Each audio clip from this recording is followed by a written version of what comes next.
Hey, salute in Scholar and the Warrior, come forth to do battle. The clock principle. Oh, I've been going through this, but look at this, what I gotta go through. Holy. So it's a lot to go through. And this is all been messed up, so I gotta bring in all the numbers, because I had it all numbered at one time when I wrote it all, when I historical highlights, page 1, see? And now I'm finding all kinds of stuff. I'm finding all handwritten stuff.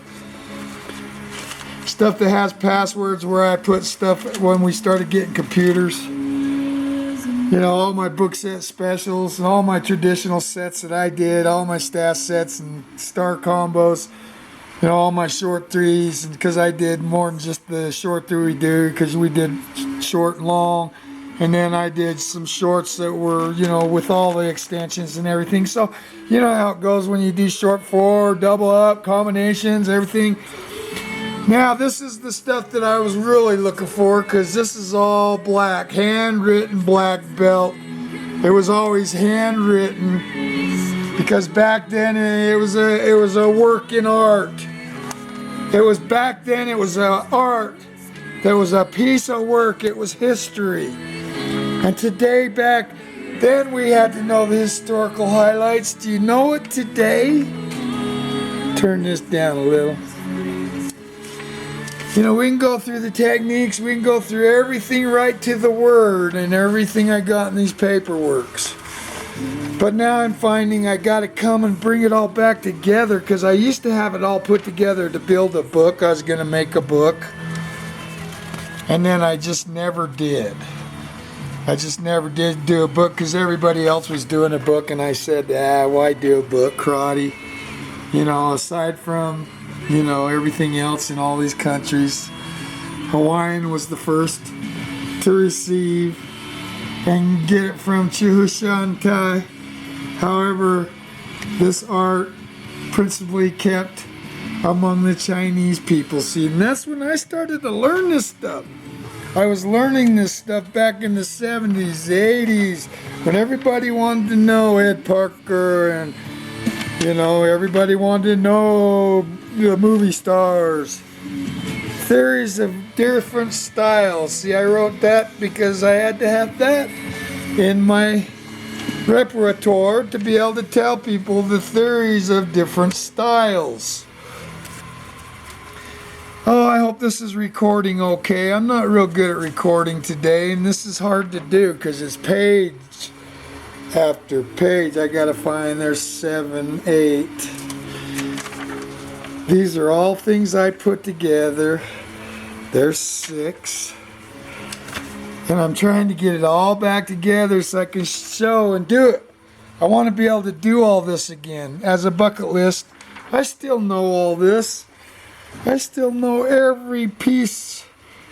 See, in the southern Shaolin temples, and this is all the systems of Shaolin, and all the things that we learned back then, and, you know, called Chow and, you know, Cantonese, and, you know, different people. Oh, there's so much right here. You know, tells you all the different places, all the different things. But a lot of people didn't know about the highlights and stuff, because it all got lost, it all got hidden. It's like this piece right here. This piece was just in my stuff, and I pulled it out, and I remember getting that in Ed Parker's class. So when he was teaching, I'm not sure when I was a brown belt, sometime when I was working to get my brown and my blacks. So this is what I'm going through. Then in 2017, I copyrighted my own systems book. The whole book for the whole system. Isshin Ryu, Goju, American Kenpo. Reason Isshin Ryu influenced me as one of the toughest arts ever in the karate world. Goju was a grappling and a wrestling art. It was American Goju. And American Kenpo was my heritage. Requirements all from my 3rd degree black belt, copyrights, yellow belt, right through everything. What's the creed? Do you know the creed? Do you know the martial arts creed? You know, I come to you with only karate empty hands. That's our yellow belt creed.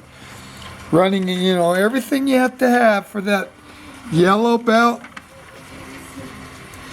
Oh, your fitness requirements. Everybody started forgetting the fitness requirements and just wanting to get all the techniques and forms. Then they'd come to class and they weren't fit. I had 5 black belts. They decided as soon as they were going to go get their black belts that they were going to slack off in class, and I said, no way. You slack off any class, any fitness class, any hard workout, any fighting class, anything we have. When you're a black belt, you probably ain't going to get your black belt.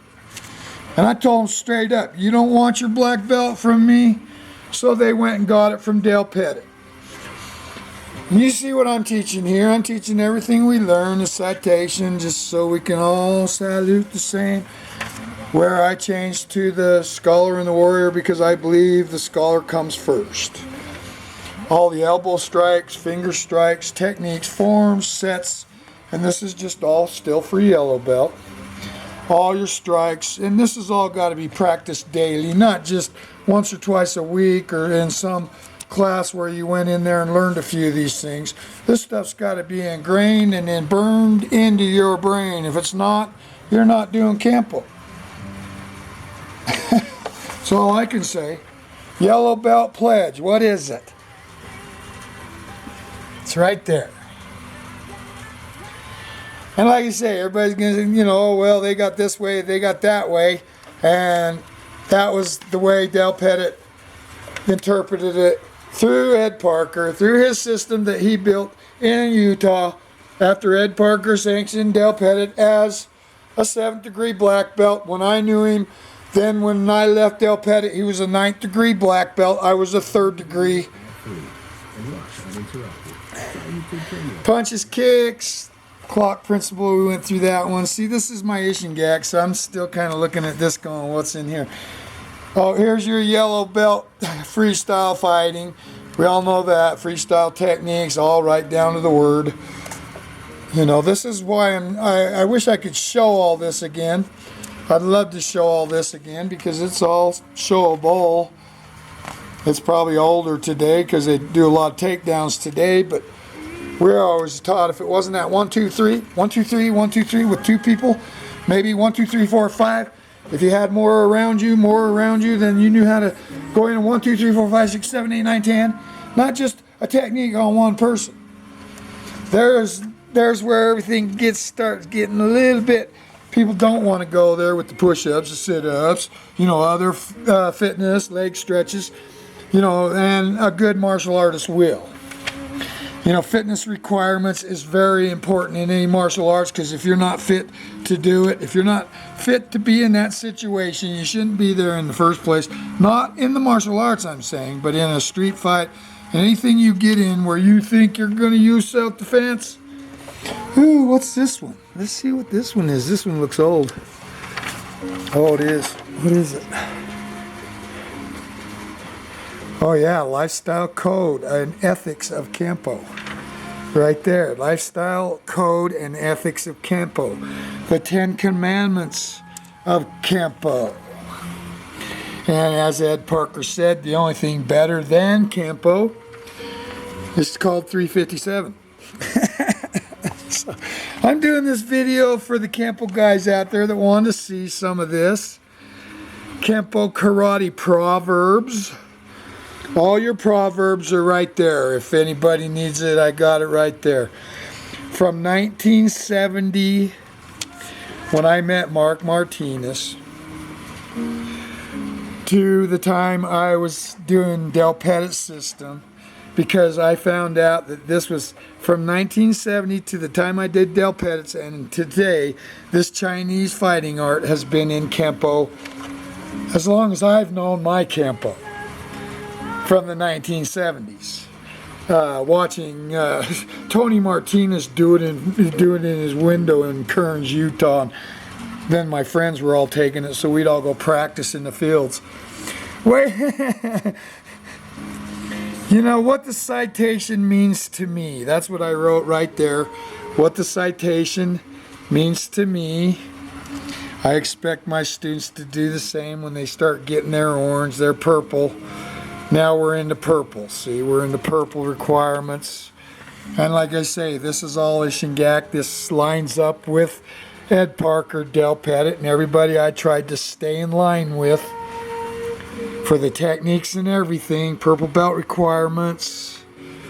You know, all the things you have to have for purple belt because you're starting to do finger strikes and open hands, foot maneuvers, you know, your strikes, your kicks, all your axe kicks, all your inward, you know, every kick, every strike on both sides.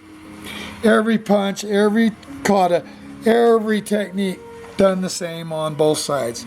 You know, your forms, your parries, your punches, your stances, your specialty forms. Shadow, that was one of Del Pettit's. Shadow. His was short form shadow. I did shadow and then I did reflection. These are mine. This is Del Pettit's shadow. He did shadow. I did shadow because you had to have a shadow of everything you learned up to here. Then your whole reflection of what you knew, you had to do a form and show me everything you knew in that reflection. Do people do that in Kenpo today? Up in your purple, here you come blue, you got to do shadow, reflection, and all the things that I taught. Stances, you know, everything, blocks. Here comes blue belt oath. Let's see what it says. I can't really read it because I don't got my glasses, but I'll put it up there close. Hopefully it lines up with everybody else's because this come from Del Pettit. And Del Pettit never did much without Ed Parker's permission until he got his like 9th degree black belt, you know. Back when I was with him, he was a 7th degree. Roger Pettit was a 5th degree. Cheryl, she was a 6th degree. Frank Paddock, he was, so we got to know all this stuff. Frank Paddock, I think he was a 7th degree when I left, and Del Pettit was 9th degree when I left as a 3rd degree black belt. So there's all your techniques for blue belt. Here we get into the old stuff. I can always tell the old stuff because I wrote it and I just copied this when they started getting computers. Got to have mental conditioning and all the things that you do. Green belt requirements. Look at this. Everything. I hope all you Kenpo guys are digging this because, man, if you look at it, it's got a long form, 3 stretching form, book sets, 2-man advanced kicking sets, and all your grab sets. Ooh, everything. And then most of it's all right down into the last word of how to do it. Most likely right behind it. A lot of it is. And then, ooh, see, now you're getting into defense techniques and blinding sacrifice, desperate falcons, all that. And it's all explained in this book. It's all explained in all this that I wrote too that I got to get together. But I got to go through. Woo, too much. Yeah, there's my glasses. I can kind of see now. So I hope all you Kenpo guys are digging this because here comes brown belt. 3rd degree, and it's very much lost in today's. I wrote that. Why did I write that back then? When I was getting my brown belt requirements for my 3rd degree, I pledged my skills to my teacher, progressing and everything. And then I lost, for some reason I very much lost in today's karate. Conduct ourselves, please. And I don't know why I wrote that back then, but that's in something I tell everybody. I don't know why I wrote it, but for some reason, conduct ourselves. Come on. You know, again, perfect on both sides, right and left attacker. Forms, sets, advances, stretches, everything has to be done perfect. Now on both sides. 2nd degree brown belt requirements. Right down to how many techniques, combinations, 10 techniques using weapons, anything you can do showing me that you can compete and desire to compete or use a weapon in all your training. And that was my brown belt, man. I'm telling you, it had to be there. In honor of holding a sacred right. You know, because here comes these pledges again, you know, that I've just saw go out the window because everybody has to prove something. I further hold that as a trained martial artist in Kenpo, I will take upon myself all obligations and responsibilities deemed sacred to my God first, family, country, and association. That's Kenpo, American Kenpo, right there. Short forms, 4, long forms, back knuckles, all your techniques, all your defense techniques, the bearing the ram, managing the ram, marriage the ram, courage of the tigers, gathering the clouds, all everything, and then for some reason I put down here, all weapons dedicated to your hard work. Protect oneself with everything you've learned. You have to learn that. That's part of my pledge right there, as I remember pledging to all these forms, all these techniques, all this work, all right up to solo 4 with a pair of nunchucks, which was right around what I did for 10 form. In my day at Kenpo, I did a solo 4, I called it, with chucks. Pledges, techniques, this don't all just come free. You know, this has been a long life of glancing. Here we go, techniques and stuff for. Ooh, here we go. We're getting close to black. Look at this.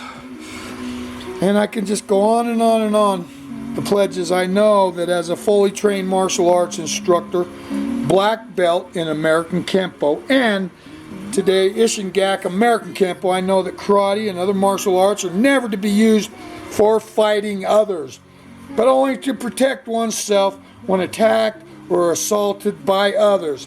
I first hold the right to walk away from any confrontation and, if possible, use 3-strike rule before defending myself. First, I pray for you. Second, I pray for the skills that is going to harm you in any way.